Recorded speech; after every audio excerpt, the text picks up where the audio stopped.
welcome one, welcome all to episode 249 of the Expansion Pass, recorded on Saturday, November 2nd, 2024. I'm your host, Luke Lohr, the InsipidGhost, and today I'm joined by Jon Clarke, Sikamaniko of Xbox. You failed. You failed. You didn't do it right. We're going to have to stop the show. We're going to have to start again. Say it right for me. Go ahead. Sikamaniko. Sikamaniko. Jon Clarke. Easy. Sikamaniko. There you go. You said you'd been practicing, honestly. Yeah. Practicing incorrectly, I might add. Oh my gosh. It's okay. All is forgiven. It's a long word. It's a nonsense word. And arguably, even I don't pronounce it right. The Red Hot Chili Peppers, it's a song by them. They pronounce it Sikamaniko. So Sikamaniko. Yep. Yeah, it's a really good tune. So you should probably check that one out. But all right. Well, I've ruined your flow now, haven't I? Yeah. It's gone. Sorry. But that's all right, man. I'm excited to have you here. It's our penultimate 250 episode, which is kind of cool. We had Jesse on a few weeks ago. Love supporting Xbox era. We've got some cool stuff. We're gonna have a shorter show today, just because you've got stuff that you're trying to do, and you've got two new fluffy ones in the home taken care of. It's true. I'm gonna have to show them on stream now. This is exclusive. We just picked them up. So these little babies were left in a bag. Mm-hmm. They were left in a bag between two fences to die as infants, like newborns. And my partner's friend her son found them, and they brought them home, and they've hand-reared them for 6 weeks, which is how old they are today. And I only found out that they existed at about 9:15, having my morning coffee, because I laid in this morning, and my partner was like, do you want a kitten? And I was like, yes, with the intent of getting one. And now I have two. They haven't got names yet. And because we're doing the Extralife charity stream today, Jesse is streaming on the Xbox Era channel right now for a ridiculous amount of time to raise money for Johns Hopkins Children's Hospital in Clearwater, Florida, because we want to incentivize the community for charity giving as much as we can. If you want the opportunity to name these kittens, tune into the Xbox Era podcast later on tonight. That's all I'm going to say. There you go. Donations will let you name the kittens. Let's see if we can get to $2,000. Anyway, yeah, kittens. They're out there. I can't play with them right now, so I'm sad. But also, I'm happy to be here because it's you. And I haven't seen you since LA. Yep. And I made the mistake of requesting your presence on XEP via DM and Twitter. Should have done it through Discord. Right. Twitter? Yeah, exactly. Yeah, should have done it through Discord. Jesse told me when he was on, he's like, yeah, do Discord. I was like, oh, all right, obviously. Discord is the way. I get a lot of random stuff. And even though we follow each other, I try not to log on to Twitter. Those algorithms are rough. It's not even, it's just humanity is really showing its arse lately, like in a big way. Yep. So, yeah. Well, I will tell you, at the risk of gearing us back on track, I will say we start our show with words of kindness. And one of the things I want to give my words of kindness to are all the incredible people that are doing extra live streams this weekend, to include Xbox Era. I put the Xbox Era link in the chat just a moment ago if you'd like to donate to their stream. I will say, half of all super chats and new patrons are going towards various extra live streams for friends of our show. We've already donated to Megadads, to Kevin Ainsworth at Save the Game Media, and to Xbox Era. So if you drop a super chat or you're a new patron, half of those monies are already going.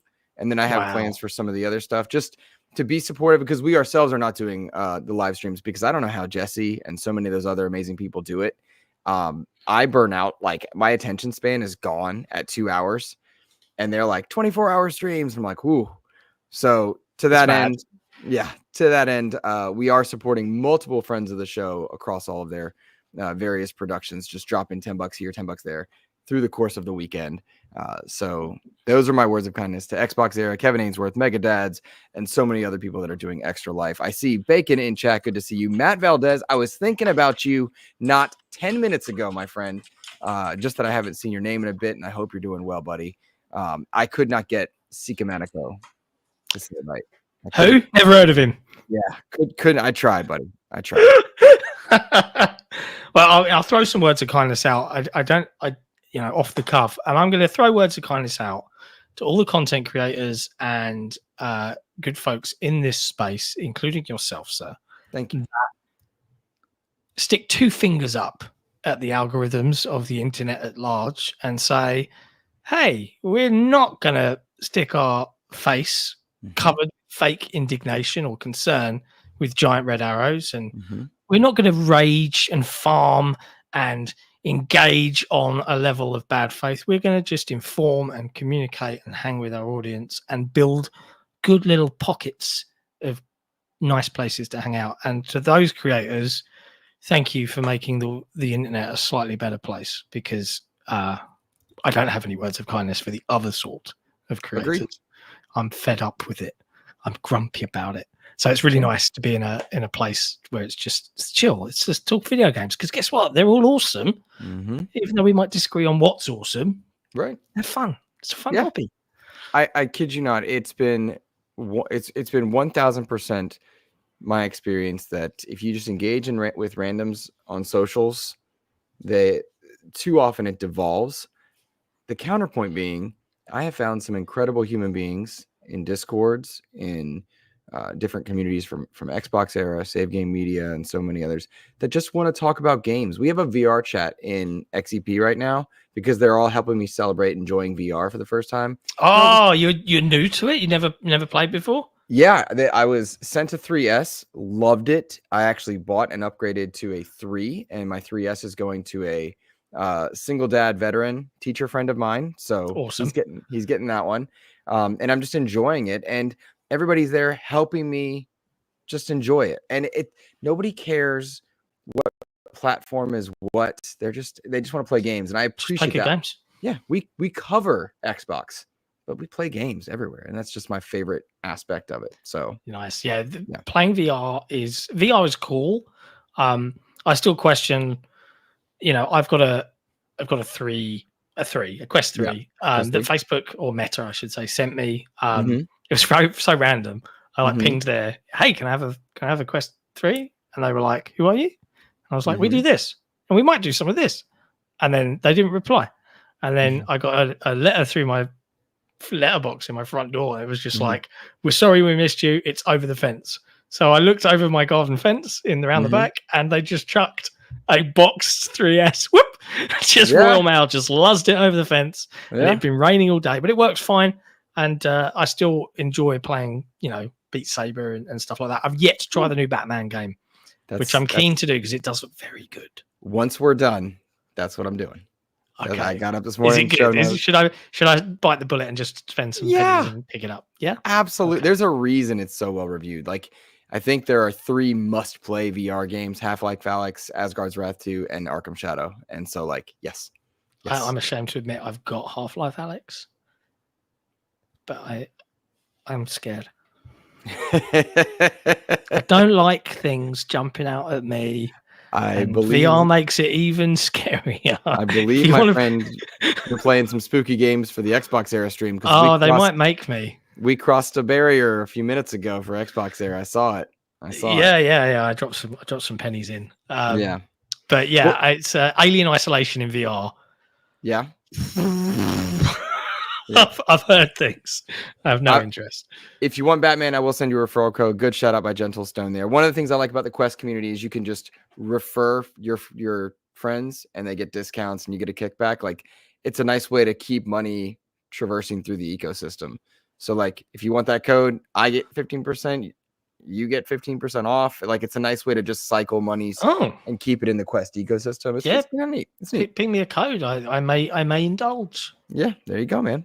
Why not? Well, look, we've got a lot of Xbox talk to have here, and I'm stoked. I'm excited. I want to talk about a couple things. First, I want to give a shout out to X Bacon Gaming for his $10 super chat, saying, "Let's kick this shiz off for Extralife."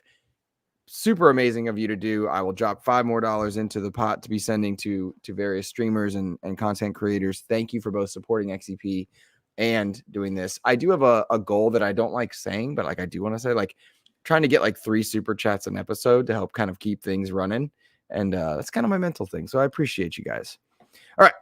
Black Ops 6, John. It's breaking records. It's out there. Jesse Norris of Xbox Era said that Call of Duty Black Ops 6 is a triumphant return to the series after thoroughly disappointing 2023 release. Editors note he's talking about the campaign. Yep. It's a bombastic worldwide adventure that pulls out every trick possible. You have your classic nonstop Michael Bay epic moments, a wide open mission that lets you tackle objectives in your own way for over an hour, even zombie style horror that somehow makes it in universe sense. End quote. Jesse with a fantastic review over at Xbox Era. Basically, what I'm seeing all around, John, is that people are loving this campaign. Black Ops 6 is getting attention across the board for breaking records. Satya Nadella talking about it. It's doing well for Game Pass. So despite Xbox ruining Call of Duty for everybody, this game's doing great everywhere. Yeah, but as we all know, industry analysts have predicted that this will result in more black ink for PlayStation. So, whoops, you done messed up. No, I'm joking. Yeah, I'm joking. It's excellent. I'm not a frequent Call of Duty player. I dabble in some of the campaigns every now and then, but this one's got me diving into multiplayer when I have a spare minute. And I love that it's so quick in and you can play a couple of matches and bounce. Zombies is efficiently brilliant. I haven't played Zombies since the original Zombies back in, I don't know, was it World at War? I can't remember which one had first had Zombies. Yeah. But the campaign had me hooked from start to finish. It's like playing through a ridiculously over-the-top Michael Bay movie as a video game. And I don't know how they managed to put in horror elements and heist missions and open world stuff. But it's an exemplary video game. It just does all of these wonderful things in a really slick way. I had no bugs, no issues. It was fun from start to finish. It was varied from start to finish. It definitely deserves the high praise it's got. It's probably one of the best ones I've played in a long while. It doesn't stick to the coolness of previous, like the Modern Warfare series, which does like the night missions and where it's more militaristic. I would say this is Michael Bay shenanigans spy movie stuff, and it's great. It nails it. I agree. Sorry, I was typing for a minute, but I absolutely agree. It's good to see. I've jumped into a bit of Black Ops. I played a good bit of Zombies. I'm atrocious at it, having a blast.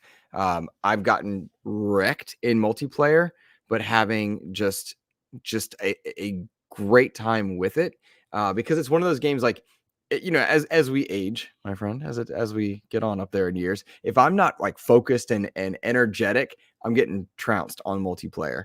But I'm having a really good time. And one thing I love about this one is truly how you have pillars that you can enjoy. And thanks to Game Pass, it's easier than ever to get in there because it's everywhere. Cloud, PC, PlayStation, Xbox. You can just play it. You can play the campaign if that's your jam. And you can do it if you're on Game Pass for a low entry bar. You can play PvE in Zombies and have a good old time. And you can go PvP routes of super serious with hardcore to just general modes. There's something for everybody. And it's something that very few games get right. I think Gears of War gets it right with PvE, PvP, and campaign. Call of Duty gets it right, particularly with Black Ops. It's cool to see all the records being broken here.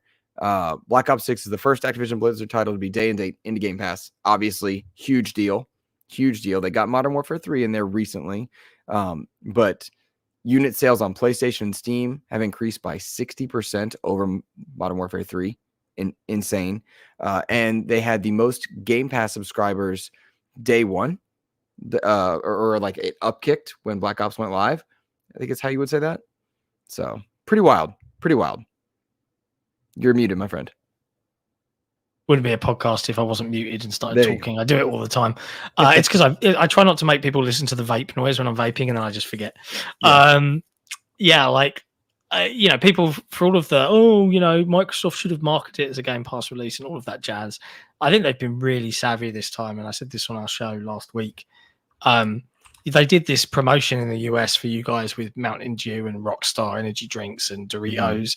And they were advertising all of the other Game Pass games with like, here's some Game Pass codes for new users only. They didn't advertise Black Ops 6. I would assume contractually because they're not allowed to yet because of the existing contracts that exist for Sony. And but they've still managed to be like, here's all these Game Pass codes. Come in. Now the water's really good. Come on in. And then people have logged in and gone, oh shit, Call of Duty's here. And then off they go, right? They're having a whale of a time. So it is definitely it's a win-win for Microsoft. And oh my God, Matt Valdez. Goodness gracious, my friend. We have to stop and acknowledge That's this. a full stop on that one. Matt Valdez gifting 20. Holy crap, 20 XEP memberships. Goodness, Matt. Wow. Okay. Thank you, first of all. Absolutely incredible. Thank you so much, Matt. I don't even have the words. That is beyond generous, and I am grateful to you. Goodness gracious, my friend. Wow. Thank you. Wow. Way more people get to enjoy some of our emotes. I've got more emotes coming, I guess I should say that. That's one of my project lists for the upcoming week. I've got several in queue. Matt, you get to pick an emote of your choice. If you have like an emote that you want done, you message me, let me know, and I will make it happen. These are the ones that are in there right now, but goodness gracious. Wow. We also had a $5 super chat from Nisa Hauer saying, let's support the kids. Absolutely incredible, and appreciate you. Very generous. And then, of course, Sikamaniko with the $10 super chat. How about, like, to stop you having to embarrass yourself trying to say the game tag? Yep, thank you. Let's just go with John or Sick. Either of those is fine. Thank you. Sick is fine. Sick. John is fine. I'm fine with it. We're there. Goodness, Matt Valdez. Now he's dropping in a $20 super chat. Well, Good that Lord. crosses my goals. So, goodness, thank you. Jot that one down. Wow, Matt Valdez, your generosity is intensely appreciated. Please indeed let me know how I can honor you on the show here for sure. And John Sick, I want to make sure I complete my thank you to you. Appreciate that, my friend. It's so good. It's so good. I was just kissing my own ass. Goodness. No, it's great. Wow. Matt Valdez. Off to a good start. Look at that. Off to a good start. Goodness gracious me. Wow. So I've got all these written down. And I just don't have the words. You guys are incredible. So thank you. All right.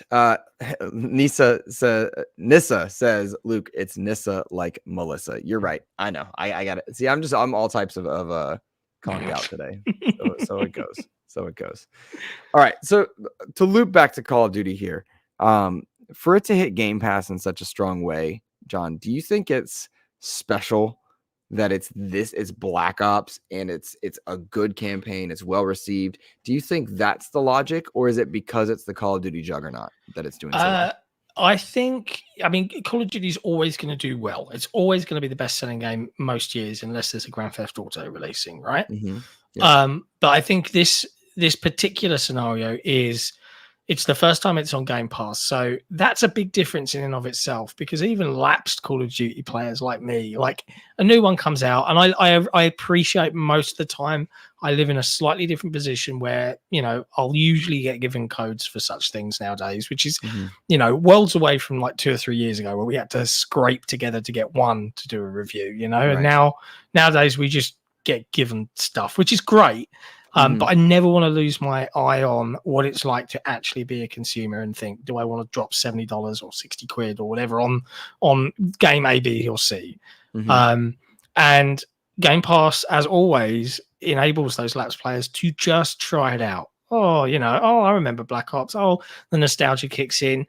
So there's that element of it, which is obviously reflected in, you know, the shareholder stuff that Satcher came out and said, and, you know, biggest engagement on Game Pass thus far, huge tick up, even more than what Starfield got for them from a subscription-based point of view. But I think the other element is that this is, I think, one of the only times in recent memory that a Call of Duty game has actually benefited from like 4 to 5 years worth of development time, as opposed to 2 or 3. Right. And I think that's evident in how fluent and proficient everything feels. Very much so.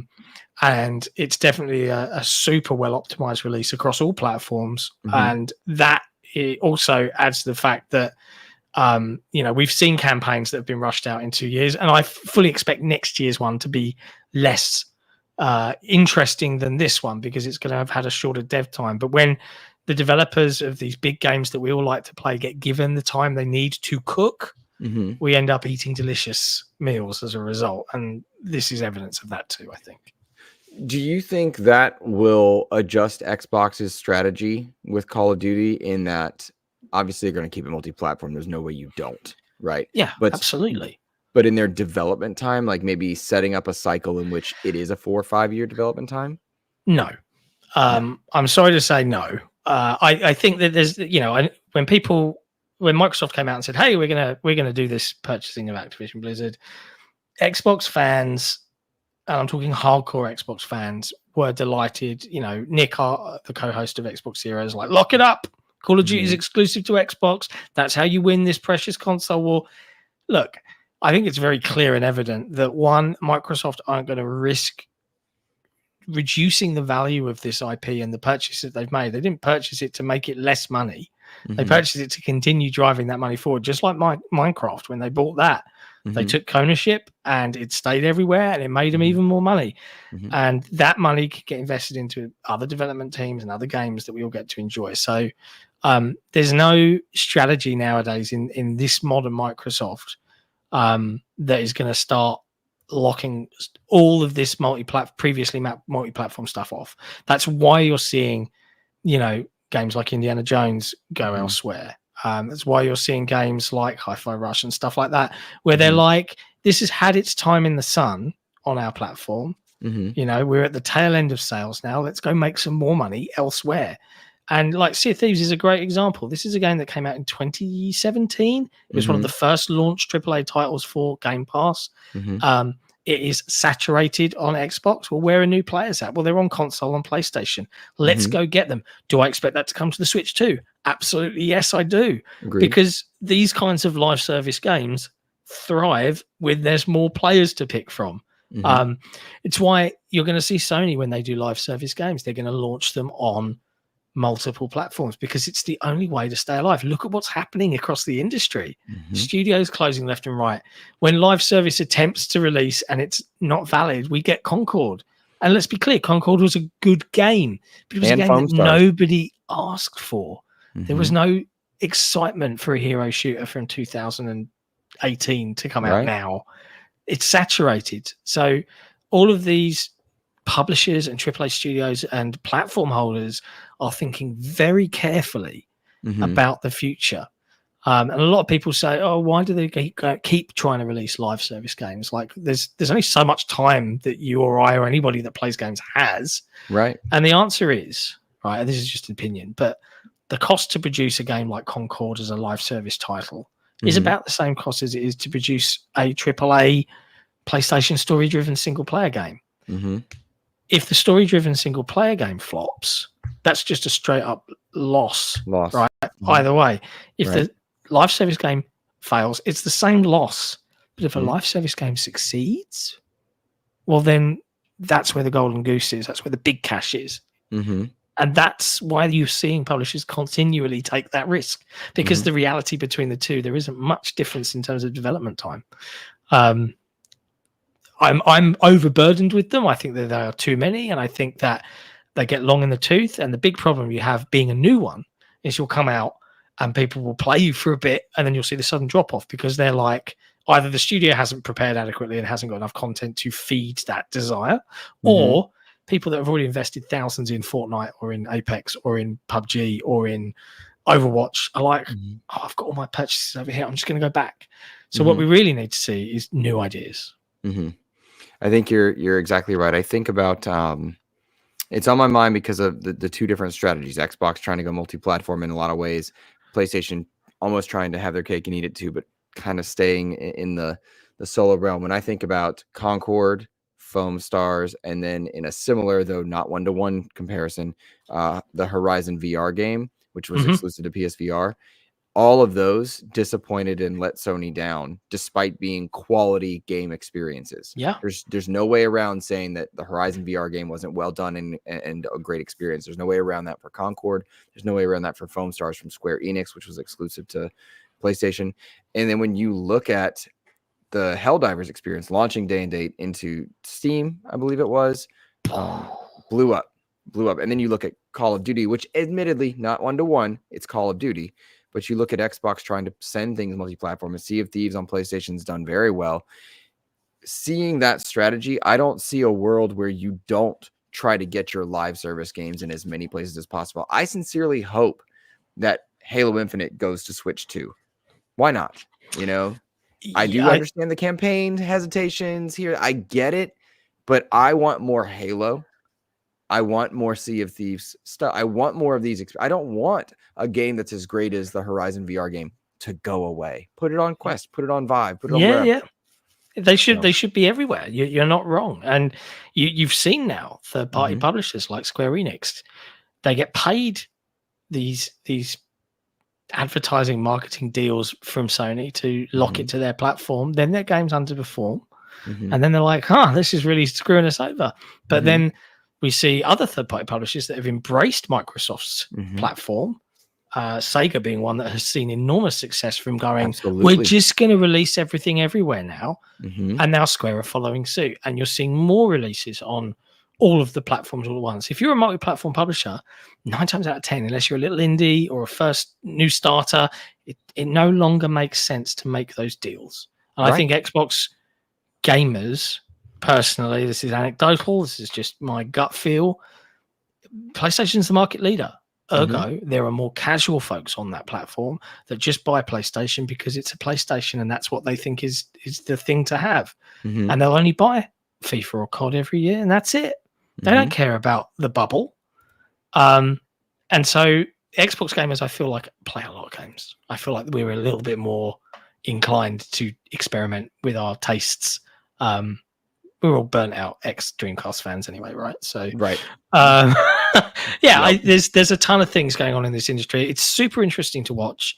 And as I look forward to Microsoft's purported new strategy from a hardware perspective, and you and Logan probably discussed this to death, but the nutshell is they are of the opinion that the people that play on Xbox right now are invested in this platform. Right, this is just me. I don't know if this is true. I'm just speaking out of my arse here. But I feel like this is on the money. We've got 30, 40, 50 million players that love playing on Xbox. They've got their gamer tag, their achievements, their games. They own stuff here. This is where they're going to stay. So that's why we'll continue to make hardware, because we can be assured that we will sell at least that many to that many people. And then we'll just pick and choose stuff to go elsewhere, because why the hell not? Why the hell not? Because they're a software company at heart and they want to make money. And it sucks that the tribalism of console wars has got to the point of, being angry about other people playing games. Like, it's just a box. Like, if you really want the best experience, pick up a damn PC. That's where everything is. Everything is on PC, old and new. Apart from Sony's games, you have to wait a year. But how long? You can tell they're starting to. Yeah, you can tell they're starting to shift that one for sure. I'm talking about, I saw Gentle Stone's comment about publisher expectations, and you mentioned Sega, you mentioned Square Enix changing their entire strategy. Sega has done a ton of stuff into Game Pass and yet still been very successful. It's interesting to watch Capcom operate, because Ubisoft's troubles are well documented, but Capcom is interesting. They are down, I think, in profits this year, but because they didn't have a Resident Evil or a Street Fighter, and yet they dropped Kunitsugami into Game Pass. The game is beautiful and well received. I think everybody should check that game out. I really did love it. And Jesse's review of it, I really enjoyed as well. It was interesting to watch. Like, Capcom is trying to navigate this space and grow. And then you've got Square Enix, who just is really like, okay, we've got to retool, redesign our philosophy. And then Ubisoft, so a mess and a muck right now that you got Star Wars Outlaws underperformed. You got to delay Assassin's Creed because of internal things not going well. And then you look at them closing down and shutting down an award-winning games studio. Like, it's just like that Prince of Persia loss, like, is just such a bummer. And the market expectations are just so unrealistic, strange, odd. It's too cutthroat. Yeah, like, it's tough. I won't say who I had this. I joked that Halo should have a Metroidvania game, and the feedback I got was it wouldn't sell. And I'm like, this is where Microsoft sometimes doesn't get it. It probably wouldn't sell a lot, But if you made a really good one, you would evangelize that group of people, and they would harp on about how great it is. And this is that. Oh, we should understand that Microsoft. It's not always about how much money it makes back. Sometimes you just have to make a game to make a game. Sometimes you just have to be creative. What's the quote? I want to say it was Matt Booty that was like, "We want small, award-winning games," and it's like, yeah, you needed Tango GameWorks and Hi-Fi Rush because it evangelized so many people towards that cause, and then just wasted away, gone. Yeah, I mean, there's a bigger picture to look at when it comes to the whole Hi-Fi Rush, and that requires you got to go look back at what Bethesda were doing before they were acquired. Right, Bethesda were in trouble.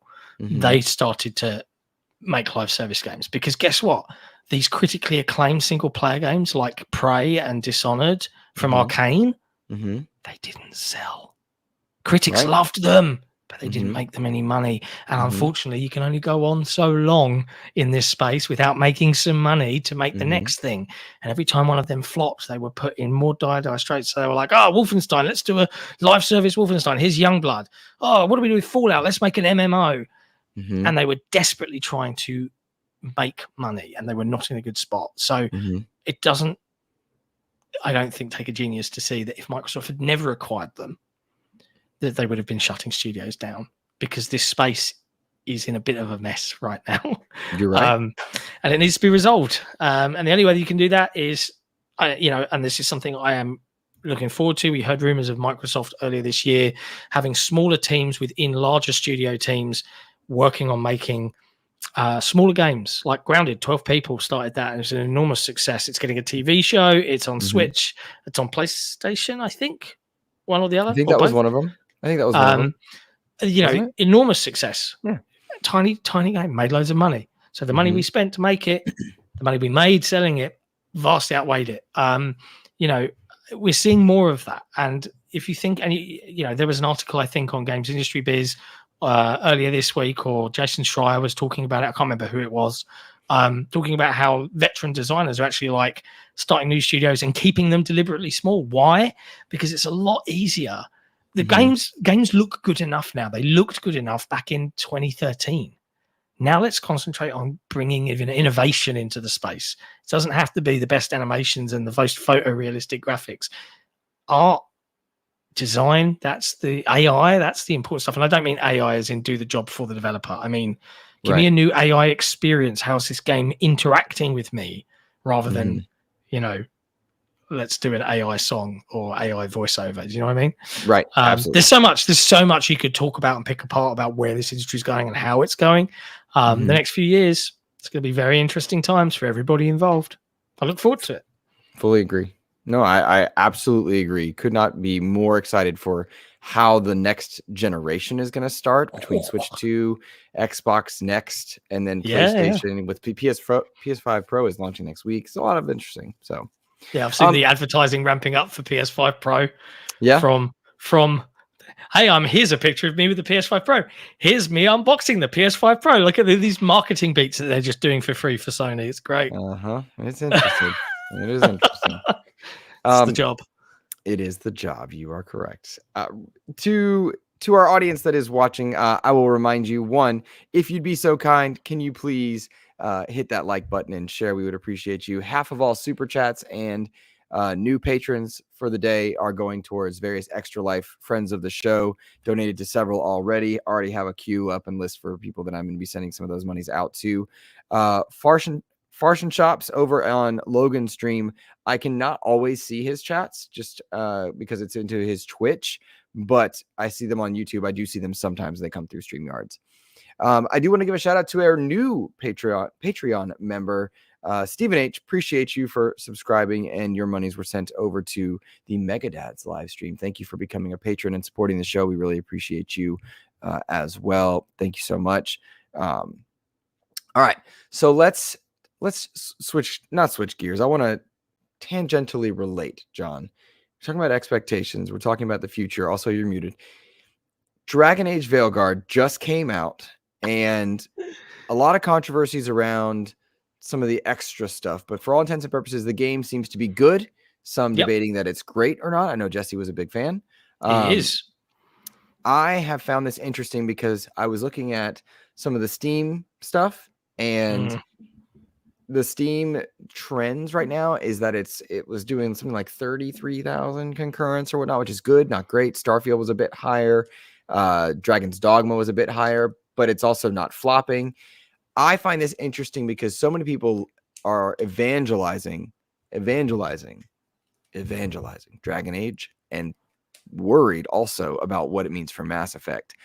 Talk about expectations, EA trying to change directions. I really hope that Dragon Age lands with so many people that have been looking forward to it, but also the studio having to come out and say, no, we're not changing X and Y for Mass Effect in terms of visual design, does kind of make me wonder, okay, well, what are the goals here? And are we missing beats for Dragon Age? I just found this stuff interesting. I don't even know that I have a thesis here. It was just interesting stuff to note. I feel sorry for BioWare in this instance. BioWare have always been an incredibly progressive studio. And unfortunately, even though they made a really great game, from what I understand, I've not played Dragon Age. RPGs, not my jam, typically. They've been targeted by, let's label them as the anti-woke, anti-DEI chud crowd. Right. And I am loving the fact that regardless of their incessant whinging about, like, honestly, the review came out a day before the game was even publicly available, digitally or otherwise. And we've got people saying this is slop, blah, blah, blah, based on the inclusion of some inclusive conversations and options for one particular character, which, if it really offends you, you can just freaking ignore. Right? The rest of the game is understandably looking to be predominantly very well received, including by Jesse, who gave it a coveted 10 out of 10, saying it's BioWare's best game ever. And I find this reaction so emblematic of the problem with the internet today, and the fact that it is being successful is just it's just delightful. Like, seeing all of these people, like the YouTube comments for our review section was obscene, and we deleted the ones that were generally offensive. Because guess what? Oh, you're scared of having a comment. No, we just want our comment sections to be a reasonably nice place to be. We're not paid to read your abhorrent torrent of abuse. We don't need that. And I think Mike Gamble at BioWare has come out and said, no, Mass Effect's always going to be this photorealistic series, much more mature and serious in tone than the campiness somewhat of Dragon Age. But it's just, Assassin's Creed's been a victim of it as well, with the targeting of the fact that they've got a female protagonist and the targeting that they've got a black man in it. And it's like, is this the hill you folks want to die on? Like, anything that isn't a straight white male is bad, like automatically.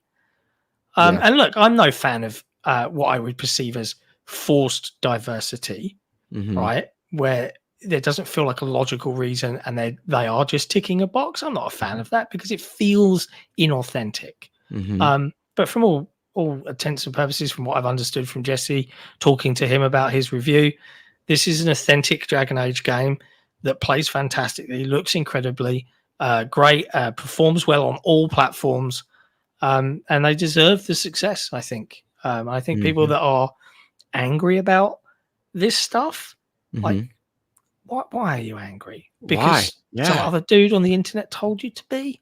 Because you think it's cool to be against this stuff?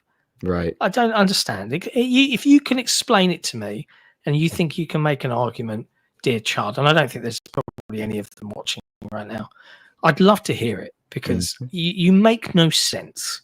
And I don't like it when things don't make any sense. I think it's a poor substitution for intelligence. Every time the label of DEI or woke gets thrown onto a game that is successful or unsuccessful, I find it diminishes the argument of people.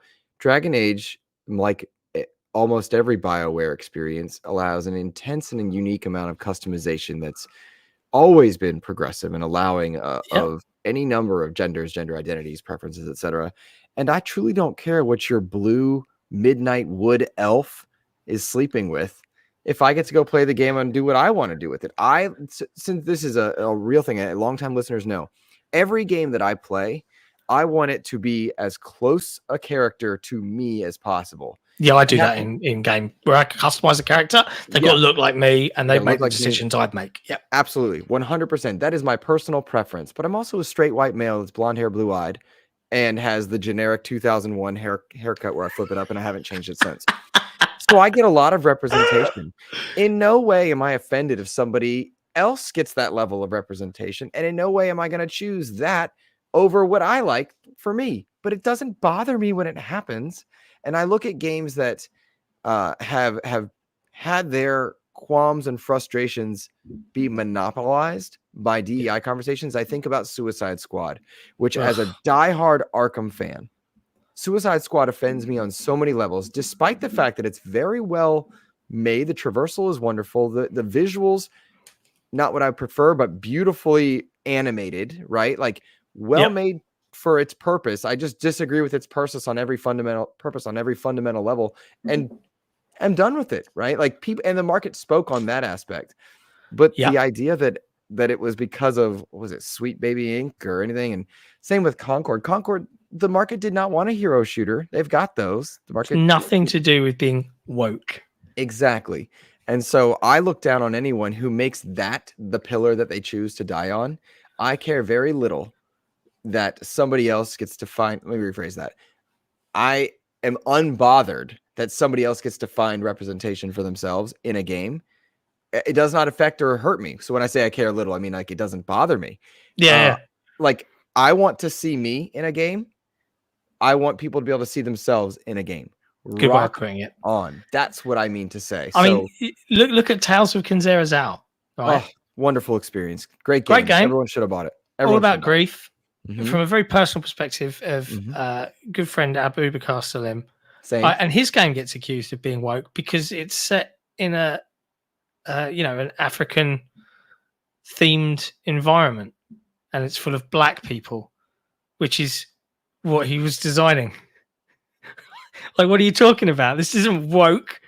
This is if Abu Bakar was a white dude, maybe he would have made it, but he isn't. Yeah. Like, what are you talking about? And this isn't a story. Woke. It tells a story native to a land and a story that we haven't heard before. That's the best part. Yeah, I've heard Red Riding Hood. I get exposed to a different culture. Yeah. How wonderful. And that's what's great about games. And I can't wait for Mass Effect, because what are these people that are offended at, the idea of someone being able to choose their gender, and trans ideology, all of that jazz. What are they going to do when the Asari rock back up? Mm-hmm. These guys are monogendered. They look like women, but they're technically both. Guess what? That's been in Mass Effect since the first game in 2007. Is that woke now?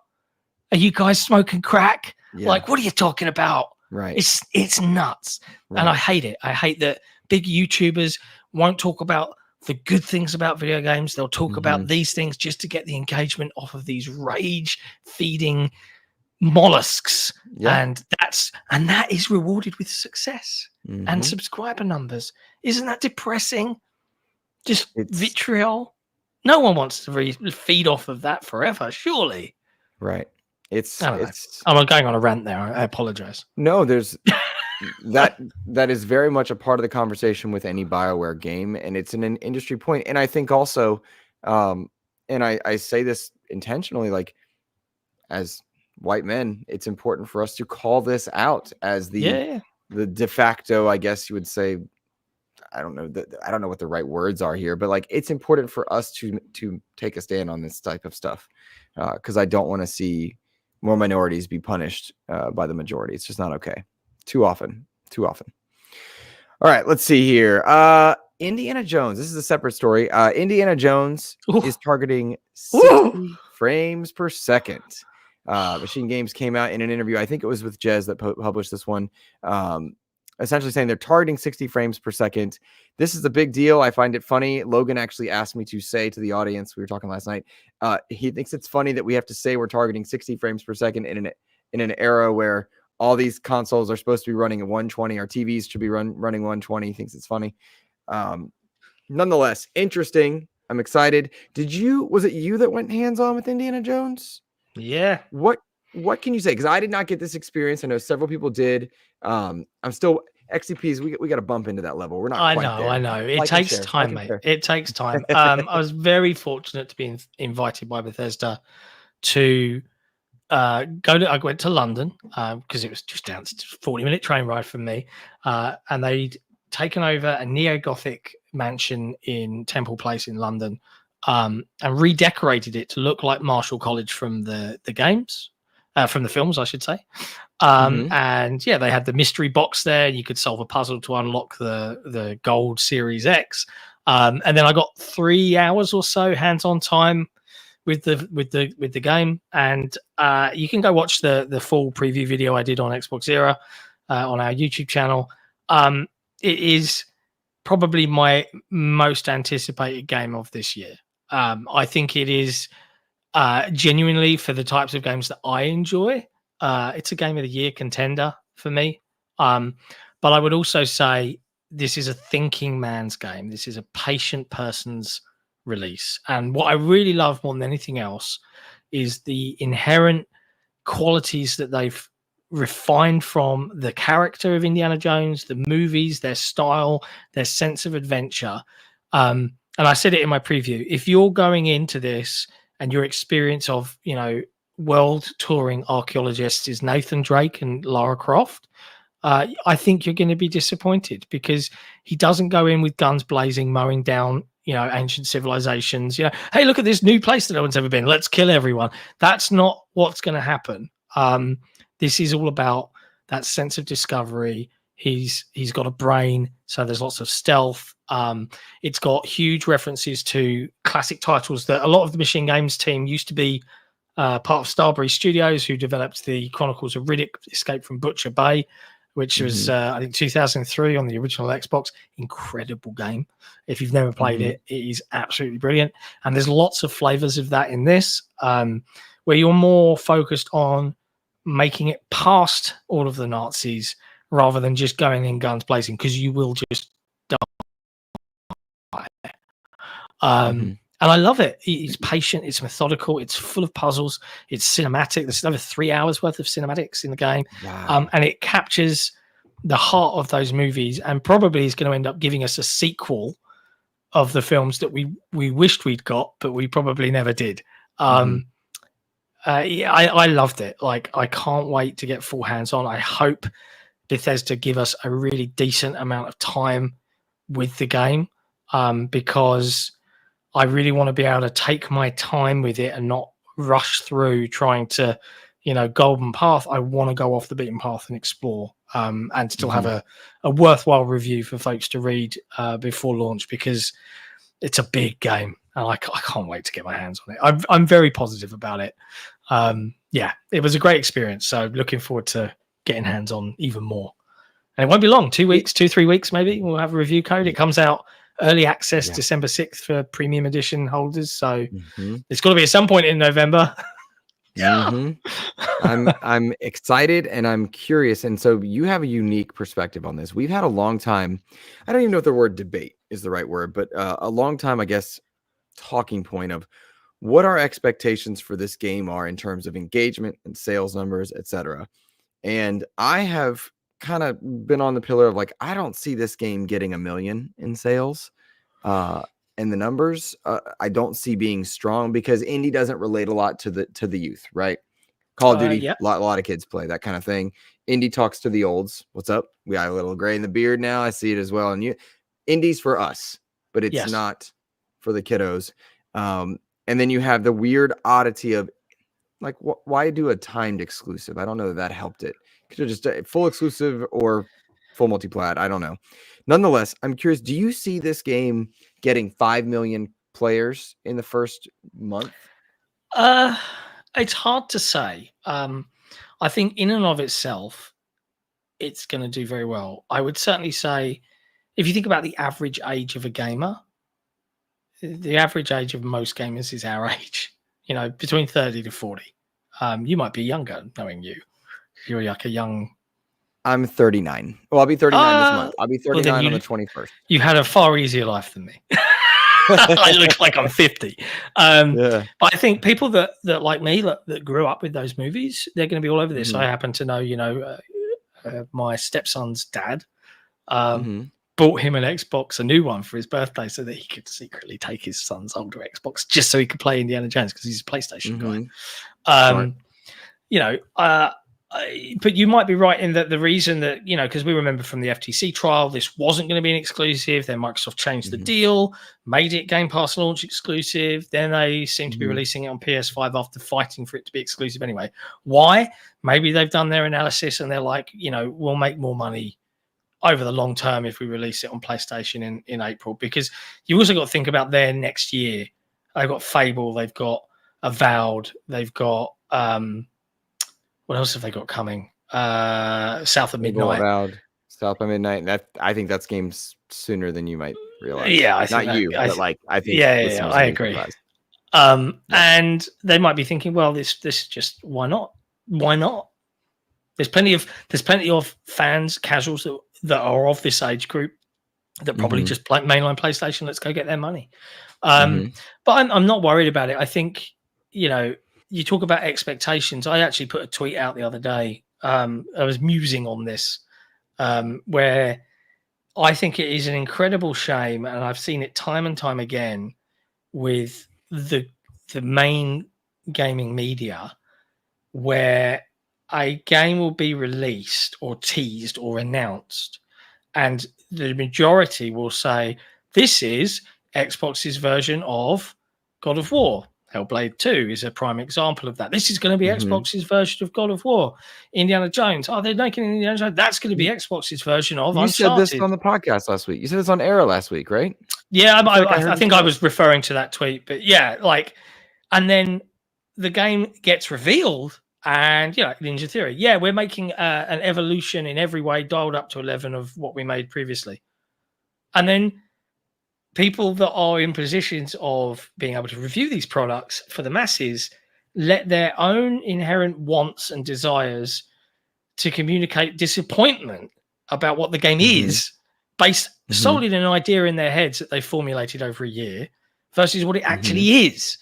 And I think the same thing to a degree is happening with indie. Lots of people very cross that it's first person. I put my hands on the controls. Those worries evaporated because I was Indiana Jones, and that's communicated in the way that I can move and the way I can fight, the way I can interact with the world. And I think it's a very smart choice for Machine Games, who are, frankly, experts in developing first-person games, to lean into what they know best. But I fully expect to see some reviews disappointed it's not third. But why? Why are we reviewing what you wanted it to be? Let's talk about what it is. So yeah, it's going to be an interesting release to watch. I think it's going to do well critically for the most part. Commercially, who's to say? I don't normally worry too much about sales stuff from my perspective, but I think it will do okay for the most part. I don't think it will set the world on fire, but I think it will do pretty well. I appreciate your point about what expectation, like what people want. They want the Xbox version or the PlayStation experience. I will fully say that I wanted Hellblade to be God of War. But quite separately, lots of people did. Hellblade, I want that because what I play in Hellblade is immaculate. I love Hellblade 2. That is one of my favorite games. It was this year. Yeah, this year. It was. That is I gave it a 10. I adored Hellblade 2. It's on my Game of the Year list, which right now my current Game of the Year list is Prince of Persia: Lost Crown and Helldivers 2. I'm sorry, Hellblade 2. Hellblade 2. Good choices. I love those games, and I really I want more of that, but I also think it's disingenuous to say, hey, Ninja Theory, go make God of War Ragnarok, but in your world. That's not how it's worked. We've seen how many games try to be Fortnite, try to be Overwatch, try to be COD, and just struggle. X-Defiant, not doing well compared to what they are wanting it to be. It's just Concord obviously shut down. There's too many games chasing the trend. When you chase the trend, you're labeled as unoriginal, and that's a problem. Hellblade 2 is a funny one to me because I gave it a 10 out of 10, and the reason for that, and I feel like I can stand by that score with ease, because Hellblade 2 is a narrative, some people call it a walking sim, narrative adventure, extremely focused, and it does exactly what it sets out to do. But if I look across that genre, there is no narrative walking sim that is prettier than Hellblade 2, that sounds better than Hellblade 2, that delivers an emotional performance better than Hellblade 2. And it's one of the pinnacles of the genre. And the only other game for me in that walking simulator space that came close was What Remains of Edith Finch, which was a much older release. And if you've never played it, I would thoroughly recommend it. You played it? Never have, no. Oh my God. I as much as I can wax lyrical about the production values of Hellblade 2 and how great it is, and it's exactly what they wanted to release. Smaller digital release, right? Everything dialed up to 11. Graphical showcase. It's the best looking video game out there on any console, right? But What Remains of Edith Finch did it differently. It was a walking simulator. It's stylized-ish graphics, slightly realistic look. But the way they delivered their narrative was through gameplay. And every memory as you go through this house gave you a different style of game to play, be it a isometric adventure, be it a 2D game, be it a point and click, all of these different things. And it delivered an emotional story through gameplay. So that deserves a 10 for different reasons. But they're like the pinnacle. I just find it amusing to me, like how people let their own inherent biases, and we're only human, I get it happens, kind of flavor what, I'm disappointed. Why? What did you play? Right. Why are you reviewing what you didn't play and judging it against a set of things it can never live up to? Why don't you review what you did play? I don't know. Just me. The legendary Korkenstein agreeing with you that Edith Finch is gorgeous. You should absolutely play it. I think I own it. I think I have it in one of the various subscriptions. You can complete the full thing in 2 hours. Okay. 2 hours. Right. That's a worthy. Trust me. Okay. I got you. I will put it on my list. Gentle Stone, of course, longtime listener, says a Game Pass gives me a buffet problem. My eyes are bigger than my available playtime. I feel you there. I think we all kind of feel you on that point, which is a detriment and something I think the team has to work on curation. I will tell you during the summer, of course, for any new listener, I'm a teacher, and so I have summers off. I went through, what was it? Lords of the Fallen, Kunitsugami, Flintlock, Still Wakes the Deep, and I think one other, just back to back to back, all Game Pass, just treat me well. Like I got my money's worth without doing any of the big AAAs. It's remarkable. So. All right. Let me, if you don't mind, I'd like to read our patrons' names, our tier 2 and 3 patrons. I'm going to read their names off, and then we are going to talk about Leadership Perfect Dark, take some listener questions, and get out of here. Let's see. Got to pull this one up. Normally Logan's here, so I'll just click. All right. We like to read our tier 2 and 3 shout outs to people that are willing to go to patreon.com/Xbox Expansion Pass and support the show. Shout outs to this week, new patrons Stephen H., Edward, Nicholas Johnson, Ellery Woods Parker III, Rob Frawley II, Tao Zochi, Randolph Thor 19, Silkenet, African aka Charles Jones, Game Positive, Jam Pack Sam, Matt Valdez, Rick Davis, Red Beast, Xbox Mike 29, the Lord Sir Master James Suddy, Brendan Myers aka the Winter Gamer, Sony's VP of Marketing Kevin Butler, Clint Coombs, DJ Hero, and Dano12. Thank you so much for supporting XEP over at patreon.com/Xbox Expansion Pass. We appreciate you. And of course, YouTube members, your names are scrolling at the bottom. I will be updating that list with the many new subs after Matt Valdez's generous gift today. Whew. Feels good, man. It feels good. It's nice reading out a long list, isn't it? Just to support this, like making content's hard. And when people are willing to support, knowing that monies are tight across all platforms and all places right now around the world, it's appreciated. So thank you. Yeah, it's awesome. Yeah. All right. So this one's interesting. I found this fascinating. I do subscribe to Steven Totillo's Substack. Appreciate the reporting he does in our I guess gaming space. Too few actual journalists out there doing the deed. But GameFile reported that Brian Horton is no longer overseeing the Wolverine game at Sony. He was the creative director, I believe, for Marvel's Wolverine for PS5.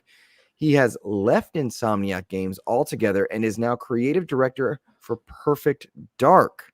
An Xbox spokesperson confirmed this changed, and I think that's very interesting, fascinating.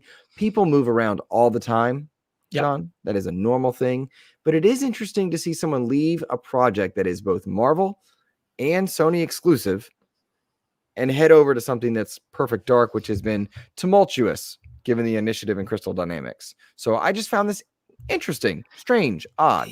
Yeah, I mean, I don't know if I'd use strange or odd, but interesting is a perfectly acceptable word, I feel, to use. But I also agree with your first point. Like, there is often a tendency in this space, and this happens all the time. Every one of us is guilty for it. We'll get given a tiny little piece of information. And from that information, we'll go ahead and extrapolate a whole series of events that are completely in our heads. And then before we know it, convince ourselves that that's why. Right. And like, whenever I see Microsoft messaging is so bad, right? That's a classic one. We've all heard that, right? Microsoft I think I've said is that so bad. Times, yeah. And 9 times out of 10, it's someone's leaked something. Microsoft haven't said jack shit.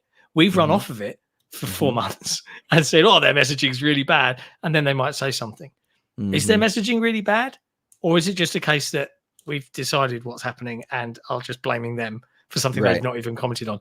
In this scenario, I think there's plenty of like normal reasons. Maybe it's a massive pay rise. Guess what?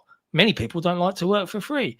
Maybe it was a new job role that came with that massive pay rise that was a step up from what his current role was. And so why wouldn't you go for that? Maybe it was better for his family. Who knows? Does it mean development's in trouble? We know that Perfect Dark has had a bumpy road getting off the ground, but we've seen it in the flesh. We've seen gameplay. Finally, and I got excited for it. Oh, it looks great. So, and at this point in the game, you know, a creative director, you know, Joe Staten was the creative director for Halo Infinite, brought in a year before the end. Did it change much? Probably not. I think the only thing that he insisted upon was adding the fob bases in the open world to flesh that out a bit. I guess I'm just saying, let's not read into every big thing as a big thing. Like the gaming industry does this a lot. True. Maybe someone's just getting a new gig.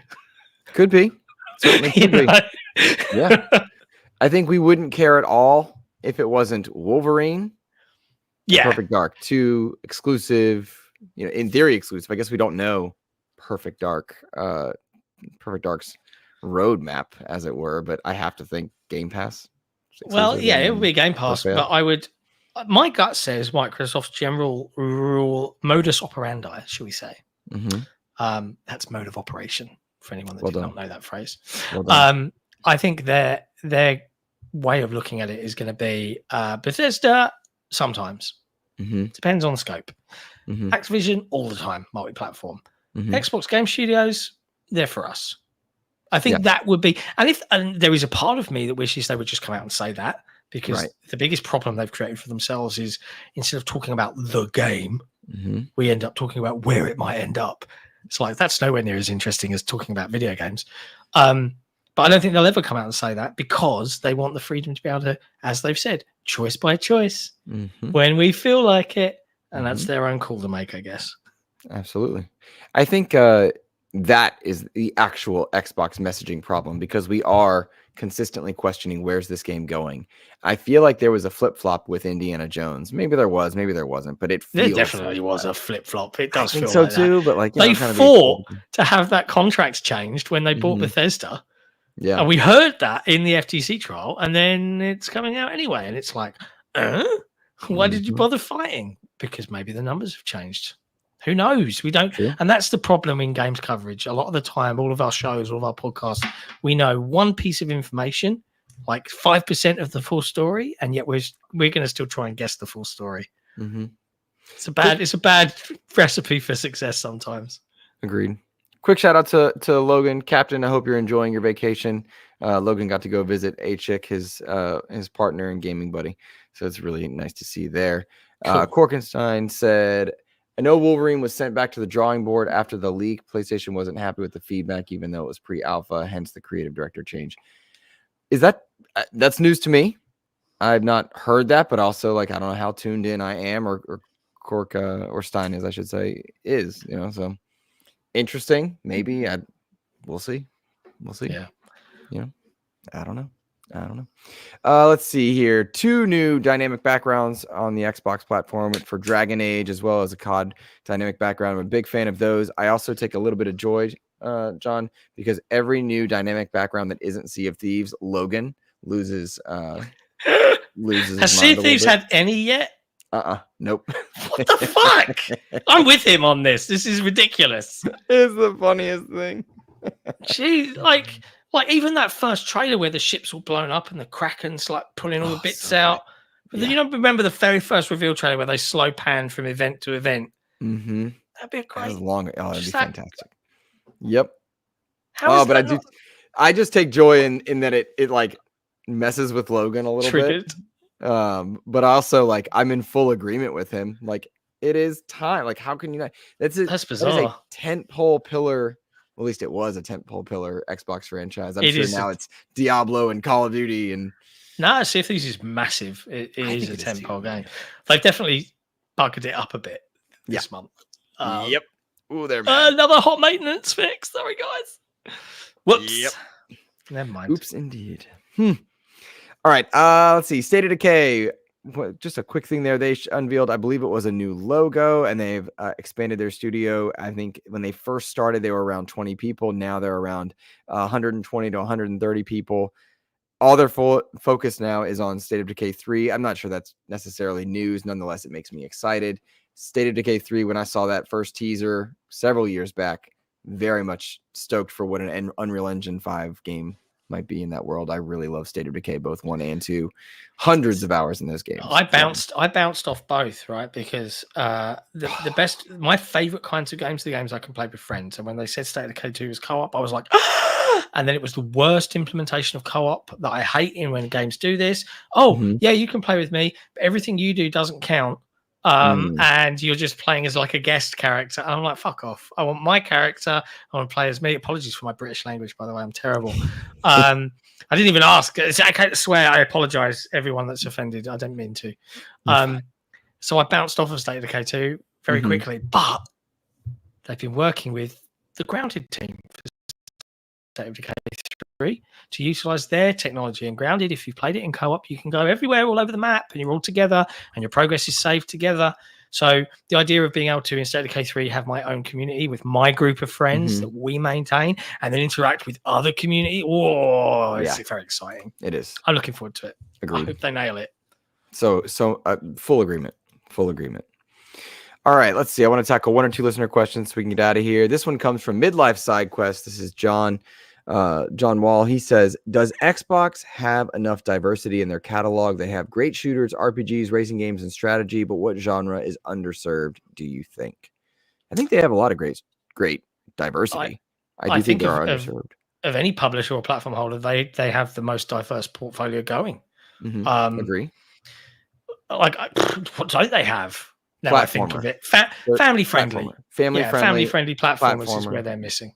Yeah, but they own. They've got the partnership with the guys that Toys for Bob. They've left under ownership, but they are contracted to be working probably on multi-platform Spyro 4. Probably that's probably gonna be a Game Pass release, etc. But yes, I think family is probably the one big area where they really need to somehow drum it up, but they also rely on Game Pass deals a lot for that. Like they've got Bluey on the Game Pass, they had Peppa Pig. But I think when people talk about platformers and family games, they basically mean, can we have some 3D nostalgic platformers like we used to play when we were kids? That's what they want. And with Astrobot, the way they want it to. They don't sell the way that we just talked about expectations an hour ago. It doesn't sell the way it needs to. Yes, it's hard to justify the cost. Now, again, this is one of those scenarios where Microsoft could be like, it doesn't matter about the sales if we remade Banjo-Kazooie 1, but remade it to the extent of we threw every graphical bell and whistle at it and made it this incredibly gorgeous remake that was faithful to the original but looked incredible. They would win in a different way. They would see success in a different way than just a monetary one. So it'd be nice to see them do something like that. Right. But who are we kidding? They ain't going to do that. No, not at all. I'll die on a hill that I would love to see the return of digital versions of their Skylanders and whatnot. And every if you want if you're on Xbox and you want a good 3D platformer, don't sleep on new Super Lucky's Tale. The game's great. It's on multi-platform now, but it was a Xbox thing at one point. Really great game. I enjoyed that one. I really enjoyed that one. Let's see. Did we have any other listener questions? Let's see. This one comes from Anubis over on X. He says, I can't believe I called it X. I'm offended at my own self now.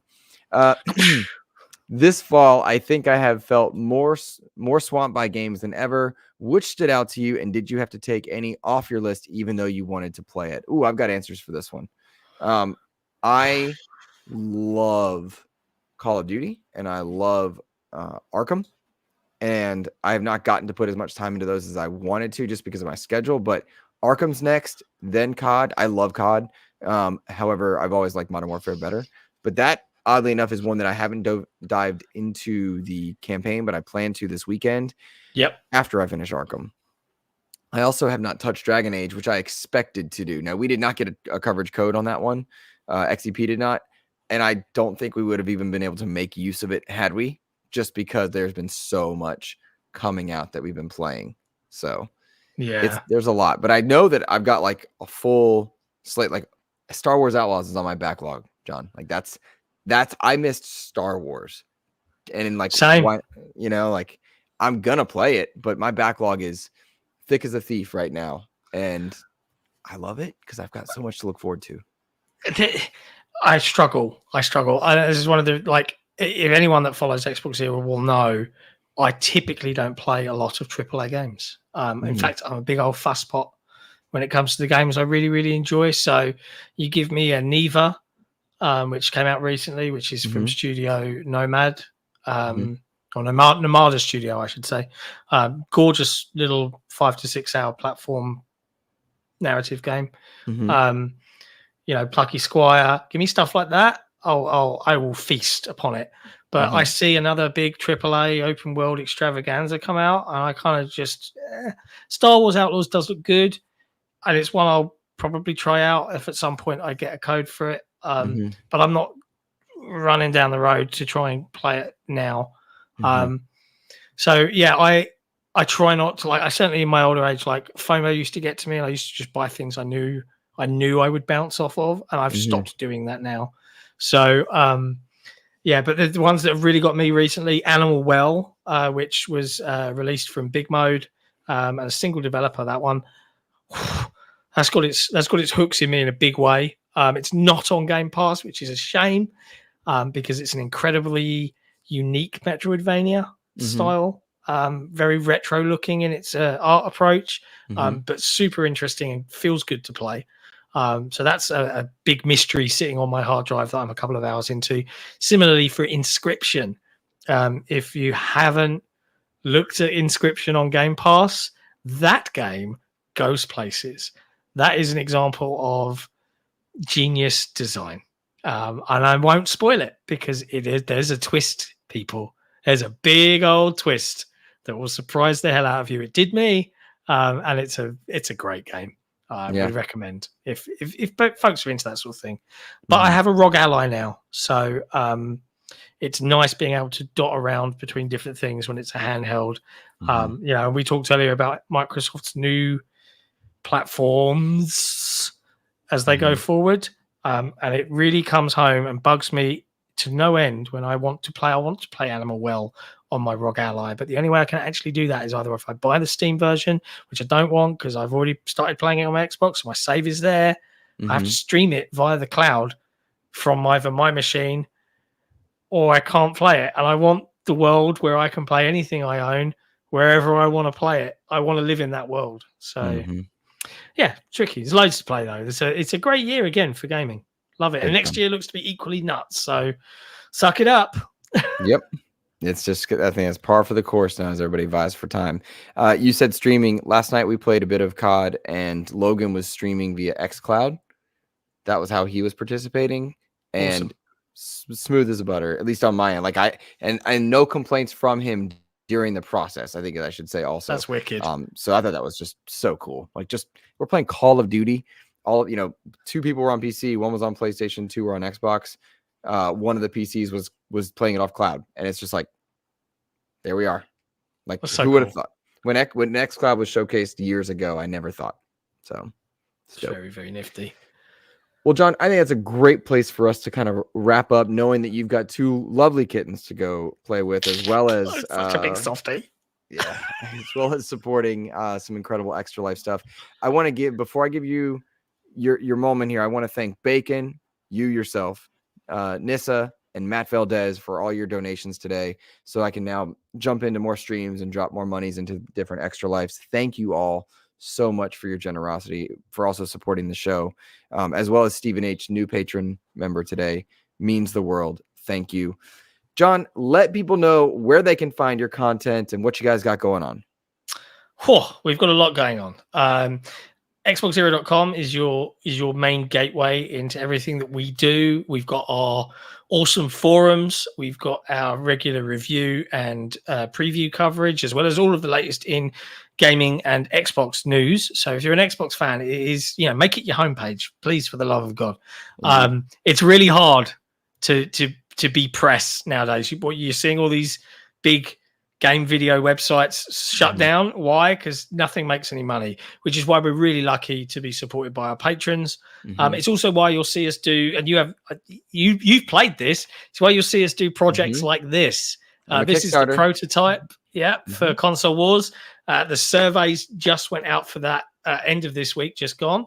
I'm super hyped because the final prototypes are done. They're off. They're going for production. I've seen what everything looks like. It is going to be awesome. And we'll even be doing UK Games Expo next year, maybe even Spiel Essen. Maybe we rent a booth at Gamescom again, and we're going to be going hard on this because this is a genuinely awesome game to play. And I can't wait to see more people get it in their hands.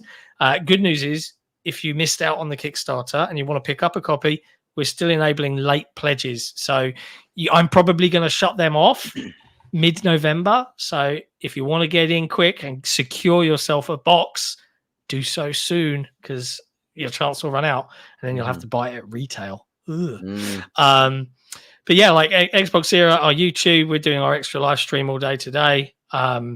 Big thank you to everybody that makes what we're able to do possible, because without you, we wouldn't. Put simply, I mean, this community rocks, and God love them. Fantastic, man. I'm so happy for you. I did support you over on Kickstarter. It's amazing. Yes. Kittens, what?